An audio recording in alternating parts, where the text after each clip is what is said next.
Hey, R Square, welcome back. I am Zandra Moten, the author of the book series is PCS Season and Big Dreams. And I am out of school today for an ice day. It didn't snow, but they were expecting like black ice. So, what do you do when you're out of school on a snow day or an ice day? You stay in your happy pants. You get up. You get up. You take your shower and stuff, and you put on your happy pants. You get your favorite things. You get your scarf. You get your coffee milk. And you get yourself a good book to read. So, it's PCS season. Riley's Journey to Discover PCS season. It's PCS season again. Ryan Dances with the Possibilities of Change. Or Big Dreams. And where can you find these good books to read? You can go to my website at www.oursquarejourney.com and order your book today, or books. But I'm going to read a little bit from It's PCS Season, Ryan Dances with the Possibilities of Change. Now, this is a beginner's chapter book. And this beginner's chapter book has 7 chapters. And I'm going to start with chapter 1. The author is Zandra Moten, myself, and the illustrator is Lily Quintana R. Introduction. We were finally settled into our new home in Virginia. I was beginning to meet some nice friends. Riley and I were both excelling at our new dance studio, and life was great until I overheard the words, "We are moving," come from my mom's mouth.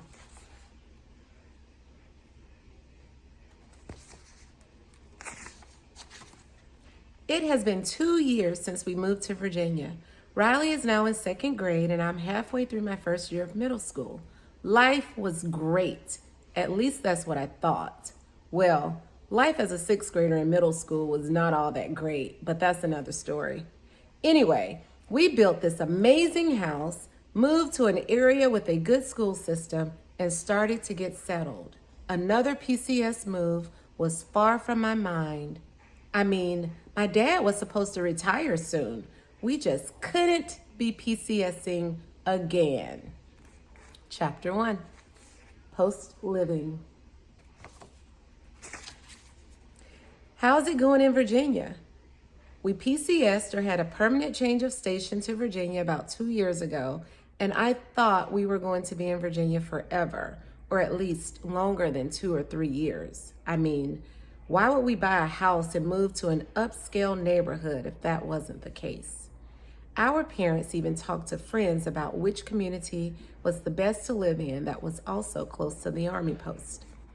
We needed to be close to post because my dad had an early commute in the morning for PT, physical training. He would drive to work and complete PT before returning home to shower, before returning back to work again.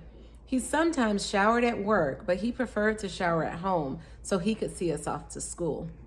This was our first time riding the bus, and neither of my parents were really okay with it. Because of this, my dad especially liked being home when we got on the bus for school.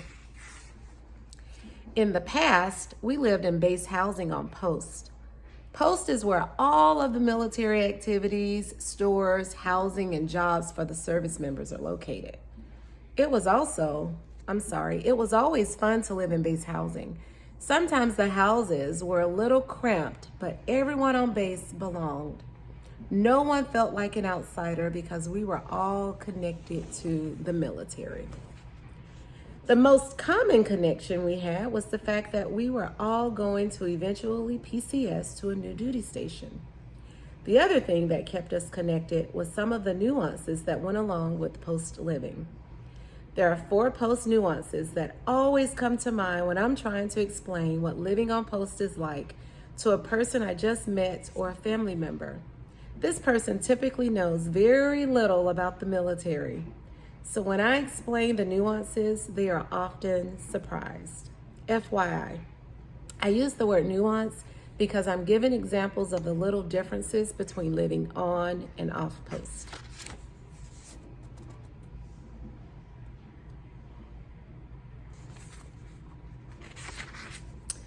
I usually start with post nuance number 1. Even though living on post is like its own city, there is typically only one of everything. There is one store that everyone shops at on post. You can shop off post, but once you get home, you typically don't want to drive back off post to go to a store. Many times the stores on post are less expensive too. There was also one child care building for each of the 3 age groups. Post has a daycare, school-age care building, and a teen center. I didn't go to the daycare or school-age care that often because my mom was very protective. She always just preferred for me to be with her in the classroom where she taught. Riley did go to the daycare on post though. She also went to school-age care. I've heard people say that things are different with the second child. I can see firsthand that this could be true. Now, this is a beginner's chapter book, so there are not a lot of pictures in the book. Post nuance number 2. Santa typically comes through the neighborhood every year on a fire truck around Christmas time. All the kids loved it. We would stand outside and wave to Santa, who would be escorted by the military police. Post is the only place that I've ever seen Santa ride up on a fire truck. The fire truck didn't stop either. It just drove through the neighborhood. Even though it didn't stop, it was still cool to stand outside and wait for Santa to arrive. Side note, I love that the MPs, military police, are always patrolling the neighborhoods to make sure we are safe. Living on a military post or installation is like living in your own city. Post nuance number 3. There are 2 songs that blare through the loudspeakers on post 2 times a day. They play every morning at 6 a.m. and every evening at 5 p.m. The song in the morning is called The Reveille, and the one in the evening is called The Retreat. When these songs come over the speakers, everyone knows what time it is because they are loud and they represent the beginning and ending of the day. The most amazing thing that happens when the song is played is everyone and everything stops. You get used to the songs blaring over the speakers after living on post for a while, and eventually it stops waking you up from your sleep. I have to admit that initially they were really kind of annoying because they were not just played Monday through Friday. They are played every morning and every evening, including the weekends and holidays. On our Army base, the service members had to get out of their car, face the direction of the music, and salute when they heard these songs. But if the soldier was already out of their car, they would just face where the music was coming from and salute.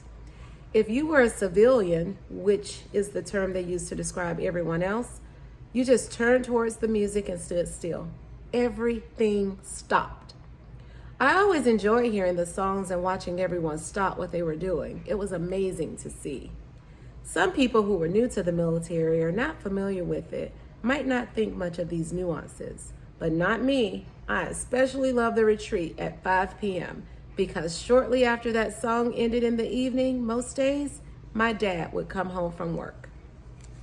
Although there were many nights when my dad didn't come home from work after that song went off at 5 p.m. In fact, he would often have to stay at work until late hours because, as my dad would say, "Tuka, I have to stay at work until the job is complete." He did make it home before we went to bed most nights, unless he was in the field. I remember when I used to think, the field? What field? And why can't he come home for several days? He later explained to me that he went to the field to complete training exercises. I called it practicing being a soldier, and that's how I would explain it to Riley when she would be missing him and wondering where he was.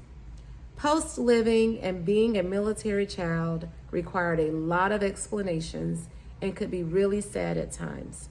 But I loved my dad working for the military. I knew that he was helping to keep our country safe.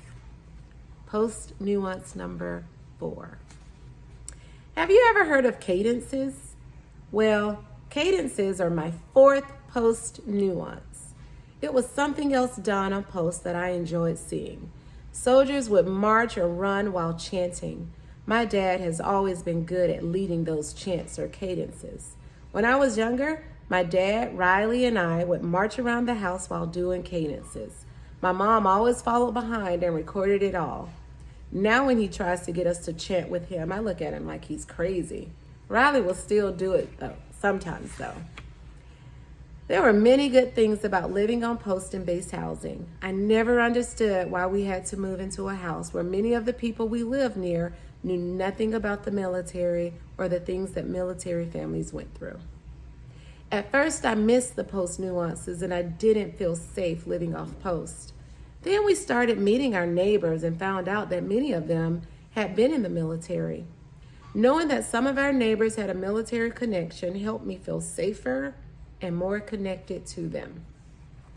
We often connected more with the group of neighbors that had a military connection because it felt like at home when we were with them.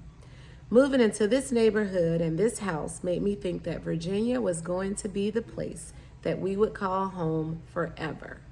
I started believing that I was going to fit in and have lots of friends, even though there was always a thought in the back of my mind that eventually I would hear the words, "We're PCSing again." At our new home, we love watching movies and having game night together as a family. We also enjoyed camping out in the backyard and just hanging with friends around the fire pit. I had feelings to finally being settled and content until I overheard my mom talk about PCSing again. Wait, what? PCSing again? I thought.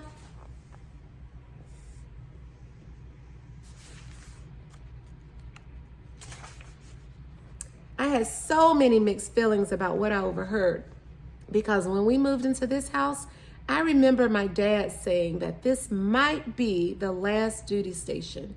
Even though he said might, I was very hopeful because he was thinking about retiring from the Army. He said he was tired of deploying and being away from us. It felt good knowing that my dad would probably never have to deploy again because deployments were very hard.